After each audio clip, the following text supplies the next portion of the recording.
Let's do it. All right, this is Todd Atkins. I'm back with the MMA detective Mike Davis and Miguel Dorati of the Lights Out Podcast. Check out their YouTube, Lights Out Podcast YouTube. And today we're going to talk about the Phil Baroni murder allegations in Mexico. And Mike, I know you lived in Mexico, so maybe I'll let you start with this one. Okay, so it's not an allegation. I mean, and when people, we don't have to use that word anymore. I know everybody else does. So first and foremost, I speak fluent Spanish. I lived in the country of Mexico for the better part of 3 years. And the exact area that Phil is having issues in is where I was for the majority of that time. And I worked there, socialized there. I was in fight circles. It was in my early 20s. So I'm very, very familiar with where he's at. So I think if we do like a timeline of events, he and Stefan Bonner, business partners at a strip club, tag team wrestling, they part ways. Phil Baroni on his way out makes a public statement in regards to alleging that he slept with Bonner's wife. And he did it just to humiliate Bonner. I don't believe that actually took place. It was just a ha. She's got to walk around in public. So that's the type of human being Phil is. I've met Phil several times. We've even got his last interview before before he committed this crime, because he doesn't do interviews. Where he's at, I called my buddy. I shouldn't say this here. My friend called me when Phil got there, because I've still got very good friends there. And he said, "Hey, man, there's a UFC guy down here, Phil Baroni. We can't believe it. We finally got a UFC guy down here," because they're all real big fans of the sport. They're all real happy. Love, love, love. And I said to him, "Bro, Sergio, I want you to stay away from him. He's not a good guy. He's all out of his mind. Whatever he's putting into his body and the damage that he's taking is kind of polluting him in his mind. Do me a huge favor, stay away from him."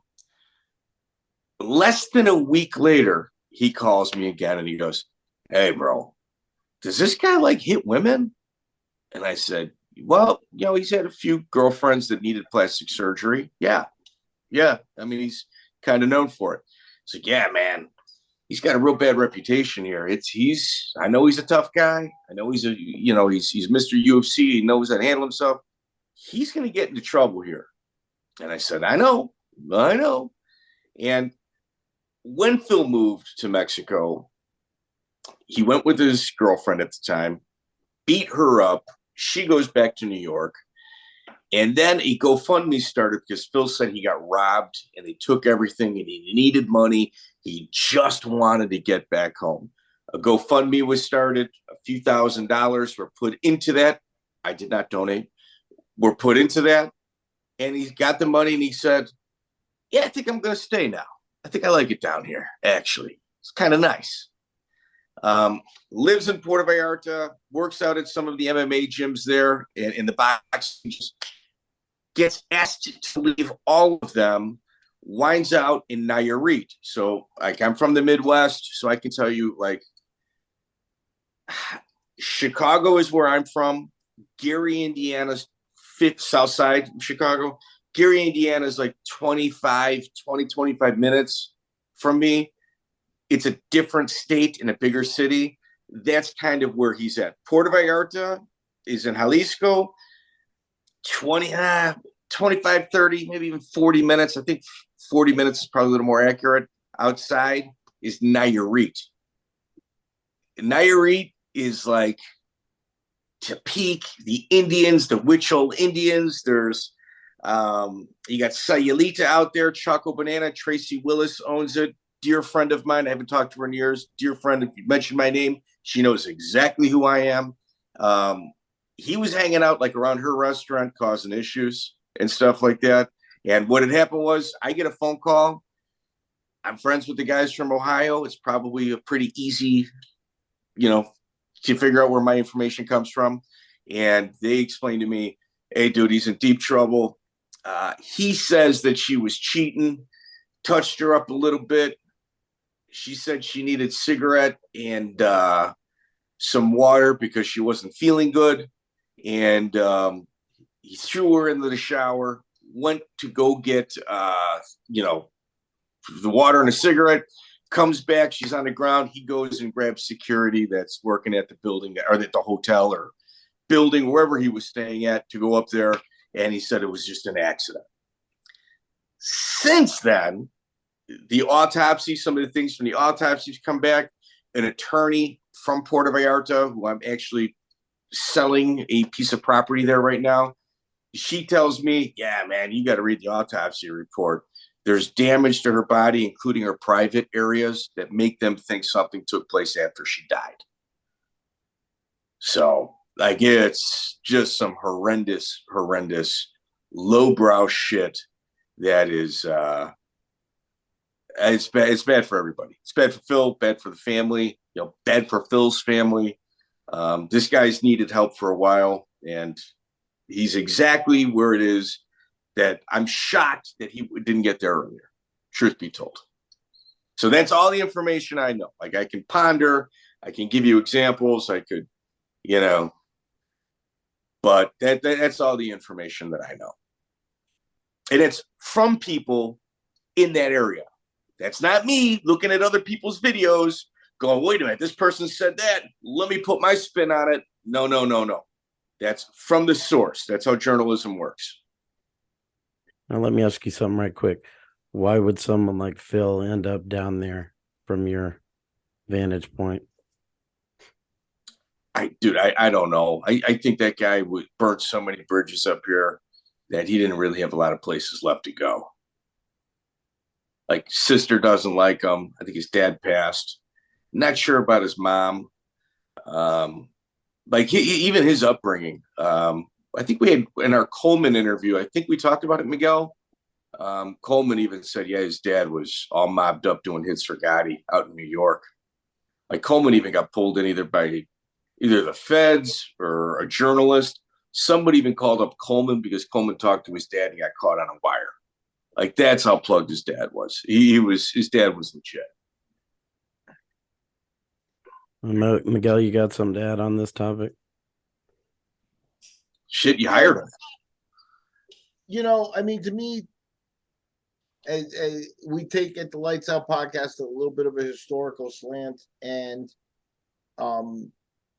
we're getting into the point where people we're in a week where people have died and things like that. So it becomes more poignant every time you run across this. And we've run across like a lot of positive stories, guys that have moved on from their career and been having exit, having success. And unfortunately, I keep my antennas up for what are going to be the tragedies, because they're going to be there. And here one came and smacked us right in the face. Very different than the Bonner tragedy. To me, Bonner passing away at the age of 45 is a real tragedy. It really hasn't been approached that way, but it is really sad and kind of, I think his memory should be bittersweet. I don't think that he was taken care of, and I think he also was a guy that was left a little bit alone in his post-fight career and handled it better than Phil. Phil wasn't really equipped to be alone like that. He liked to be taken care of, but he liked to be part of a group and then exit and leave. I remember him saying, I was training there, and then, after I knew where my level was, I wasn't training there no more.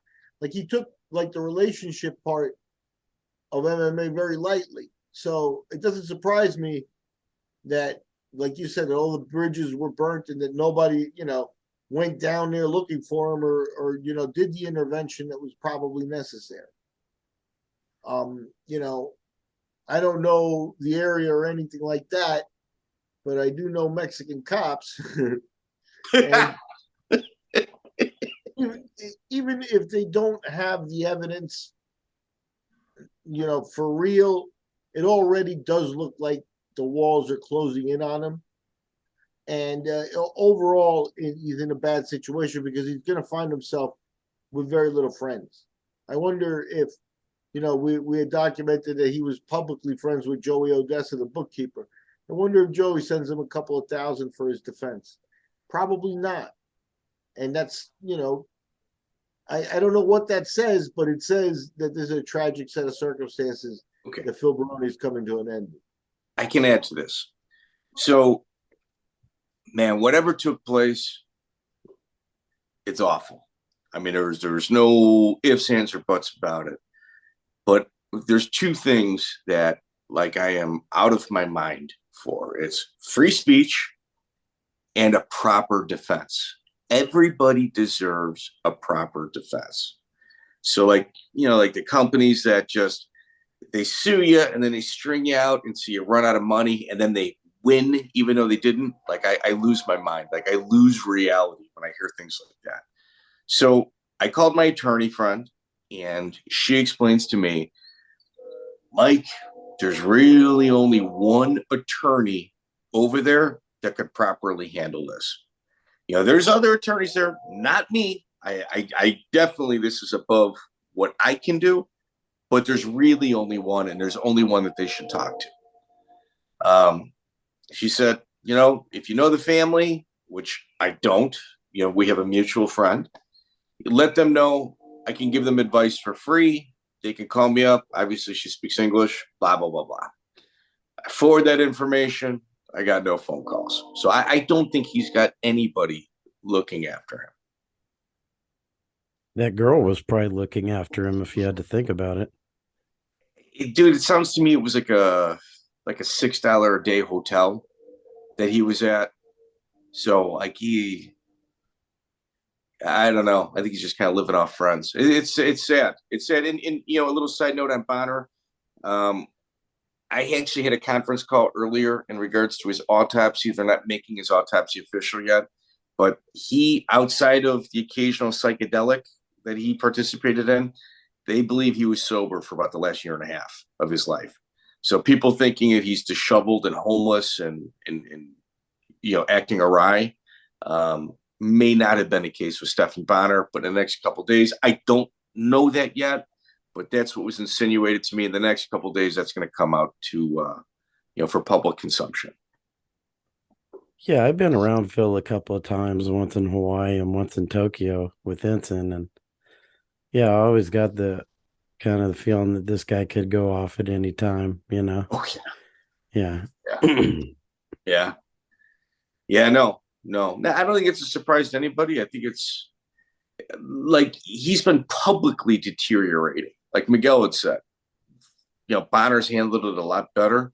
Phil's been publicly deteriorating for about the last 10 years. And our last episode was about Dana White. When Phil got cut from the UFC and he still had a lot of fight in him, Dana sat him down and asked him to retire. I mean, in our interview with Phil, we go through that. Phil said, I think Phil threatened his life and then went and fought in Japan. I mean, I think Phil kind of summed that up in our interview with him. Yeah, and the last thing to mention here is, and unfortunately, we may never really have a straight answer to this, but I suspect Phil may have been addicted to the steroids and that lifestyle stuff for a long time, and also CTE could be a factor in some way, shape, or form, untouchable, because he's been hitting the head a lot, and he fought into his 40s, and some of his last performances, were not up to par anymore. He was definitely living a He took little a bit dive in his last BKFC. His bare knuckle event were not with BKFC. His bare knuckle event where nobody got paid, he took a dive. It was against Chris Lieben. I mean, that's the thing, is at that point he transgressed into like needing money and needing, to keep going and stuff like that. So I don't know. Like I said, this is just overall a tragedy, and a horrible tragedy. And some guys out there are not going to remember him fondly, and that's his own legacy. He wrote it. Yeah. But we're kind of in that generation where we're starting to see some of the guys that we saw early. you Well, know. okay, so Todd, Miguel and I and Chris Lytle, we do a history podcast, and what really kind of brought it to the forefront was stuff like this. Like Miguel and I would talk old school boxing that nobody in their right mind would actually have conversations about it, and it'd be really in depth. And we had both said, and Lytle, hey man, these guys are dying, and when they die, their stories go with them. So we started this thing about 2 years ago to capture those stories. Like for 1 year, Miguel and I and Lytle, 2 a week we were doing with insane amounts of like research on all of our ends and coordination, just to kind of get a good base. And man, they're starting to fall now, and more are coming. Yeah, and maybe that'll lead to some, some changes in MMA, perhaps. Yeah, it's interesting. All right, so again, this is Todd Atkins signing off another MMA Conspiracy Hour with Miguel Dorade and the MMA detective Mike Davis of the Lights Out podcast. Take care.